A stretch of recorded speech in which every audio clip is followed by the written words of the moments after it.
Standar akuntansi untuk sektor publik, yaitu masing-masing negara harus memutuskan sejauh mana standar IASB dan di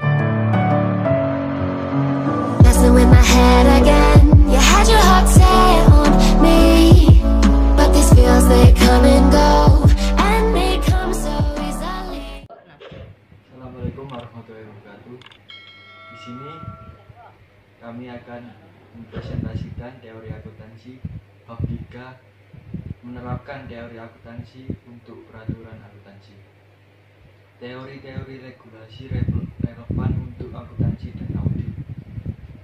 Teori regulasi relevan untuk akuntansi dan audit. Manajer memiliki insentif untuk secara sukarela memberikan informasi akuntansi. Jadi, mengapa kita memperhatikan regulasi pelaporan keuangan? Penjelasan diberikan oleh teori pasar yang efisien, 2. Agensi, 3. Teori regulasi. Teori pasar yang efisien. 1. Kekuatan penawaran dan permintaan mempengaruhi perilaku pasar dan membantu menjaga pasar tetap efisien. Ini berlaku untuk pasar informasi akuntansi dan harus menentukan data akuntansi apa yang harus disediakan dan praktik akuntansi apa yang harus digunakan untuk menyiapkannya. Teori pasar yang efisien.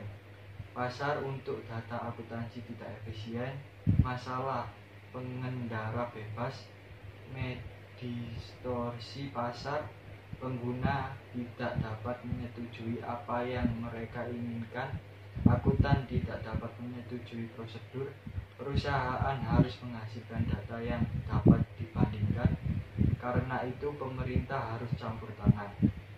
Teori agensi. Pemerintah informasi akuntansi. 1. Untuk tujuan penata layanan, 2. Untuk tujuan pengambilan keputusan. Suatu kerangka kerja untuk mempelajari hubungan antara mereka yang memberikan informasi akuntansi, misalnya seorang manajer, dan mereka yang menggunakan, misalnya pemegang saham atau kreditor. Teori agensi. Karena ketidakseimbangan antara pemasok data dan pengguna data, ada ketidakpastian dan risiko sumber daya dan risiko kemungkinan besar salah alokasi di antara para pihak. Selama mekanisme pasar tidak efisien, regulasi akuntansi diperlukan untuk mengurangi hasil yang tidak efisien dan tidak adil. Teori regulasi. Ada 3 teori regulasi. 1.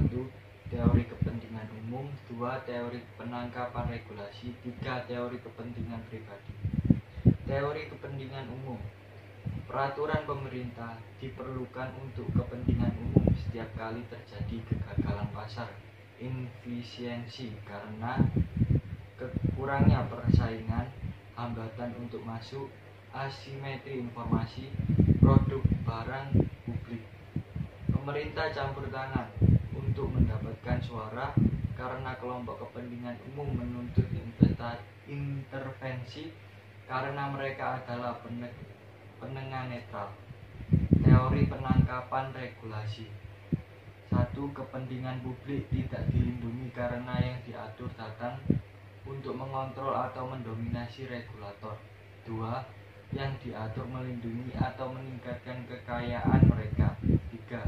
Mengasumsikan regulator tidak memiliki peran independen untuk dimainkan, tetapi hanyalah penengahan antara kelompok-kelompok kepentingan yang berjuang. 4.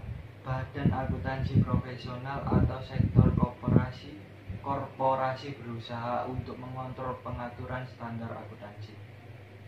Teori kepentingan pribadi. 1. Pemerintah bukanlah penengah independen tetapi secara rasional mementingkan diri sendiri. 2. Mereka mengupayakan pemilihan ulang. 3. Mereka akan menjual kekuasaan mereka untuk memaksa atau mentransfer kekayaan kepada orang-orang yang paling mungkin untuk terpilih kembali jika mereka terpilih sebagai pejabat, atau meningkatnya kekayaan mereka jika mereka diangkat menjadi pejabat atau keduanya. Penerapan teori kepentingan umum. The service all DSIAX, Dewan Peninjau Standar Akuntansi, AUS (AUS 1984). Tapi manajer memiliki intensif untuk secara sukarela mengoreksi persepsi kegagalan pasar tentang perusahaan mereka. Penerapan teori tangkap. 1. Apakah ASRB ditangkap oleh profesi akuntansi? 2. Apakah bukti harmonisasi internasional ditangkap oleh perusahaan besar, ASX, dan profesi akuntansi? 3. Apakah IASB telah ditangkap oleh FASB? Penerapan teori kepentingan pribadi. 1. Teori kepentingan pribadi dapat diterapkan pada pembentukan ASRB. 2. Berbagi teori regulasi tidak saling eksklusif. Penetapan standar sebagai proses politik. Pertama, penetapan standar adalah proses politik karena dapat mempengaruhi banyak kelompok yang berkonflik dan mementingkan diri sendiri. Terus yang kedua itu regulator harus membuat pilihan politik. Ketiga, pengatur harus memiliki mandat untuk membuat pilihan sosial. Yang terakhir itu pengakuan piutang tak tertagih dapat mempengaruhi entitas secara berbeda. Instrumen keuangan, yaitu penerapan IAS 39, instrumen keuangan pengakuan dan pengukuran di UE telah menjadi proses yang sangat politis. Aset tidak berwujud, yaitu penerapan IAS 38 aset tak berwujud di Australia menggambarkan peran politik dalam proses penetapan standar. Kerangka peraturan untuk laporan keuangan, di mana lingkungan pelaporan keuangan itu terdiri dari pengaturan hukum, pengaturan ekonomi, pengaturan politik, dan pengaturan sosial. Kerangka peraturan untuk laporan keuangan, di mana unsur-unsur kerangka tersebut regulasinya terdapat dari persyaratan hukum, tata kelola perusahaan, auditor dan pengawasan, serta badan penegakan independen. Terus persyaratan hukum. Persyaratan hukum sendiri itu terdiri dari hukum perusahaan, hukum pasar sekuritas, standar akuntansi, di mana kekuatan hukumnya, dan terakhir hukum perpajakan. Tata kelola perusahaan, di mana struktur, proses, dan lembaga di dalam dan di sekitar organisasi yang mengakomodasikan kekuasaan dan kendali sumber daya di antara peserta, yaitu Davis. Terus yang kedua, badan supranasional dan nasional telah mengeluarkan rekomendasi tata kelola perusahaan untuk auditor dan pengawasan. Baik auditor dan auditing biasanya diatur yang pertama peraturan undang-undang, terus regulasi diri. Penegakan independen tubuh.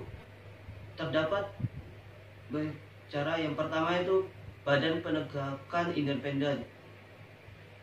Terus regulator pasar sekuritas dan perlunya penegakan hukum yang konsisten di seluruh negara. Sedangkan di badan penegakan independen itu terdapat EU, dan di regulator pasar sekuritas itu terdapat dua simbol. Yang pertama detik dan ASIC. Sekuritas kelembagaan untuk pengaturan standar akuntansi dan audit. Yang pertama pembentukan IASC 1973. Kedua, bertujuan untuk mengembangkan standar akuntansi untuk digunakan di seluruh dunia. Ketiga, dukungan IOSCO untuk satu set standar inti. Ketiga, IASC tidak independen sehingga direkturalisasi pada tahun 2001 menjadi IASB. Terus pada tahun 2002, IC memutuskan untuk mengadopsi standar IASB tersebut pada tahun 2005 di UE. Terus yang terakhir, Australia mengadopsi IFRS pada 1 Januari 2005. Konvergensi IASB dan FASB program. Program pertama yaitu program konvergensi dimulai pada tahun 2002, di mana itu penyaji Norway. Konversi adalah proses yang rumit. Standar akuntansi untuk sektor publik, yaitu masing-masing negara harus memutuskan sejauh mana standar IASB dan diikuti oleh entitas sektor publik. Yang kedua, Australia telah menerapkan satu set standar yang dapat digunakan oleh entitas sektor publik dan swasta. Untuk standar audit internasional, yaitu secara historis audit diatur sendiri dan praktek audit terbaik telah diabaikan dalam standar audit, sehingga pemerintah terlibat karena kegagalan pasar. Untuk ringkasan, dalam bab ini kami meninjau teori yang diusulkan untuk menjelaskan praktek dan regulasi pelaporan keuangan dan audit. Kami meninjau kerangka peraturan untuk pelaporan keuangan dan struktur kelembagaan untuk penetapan standar akuntansi dan audit. Istilah-istilah dan komponen,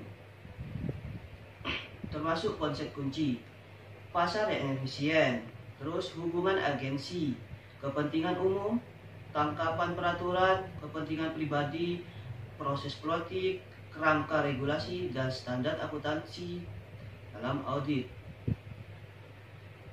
Cukup sekian dari presentasi kelompok kami. Bila ada kekurangan dan salah kata, mohon dimaafkan. Wassalamualaikum warahmatullahi wabarakatuh.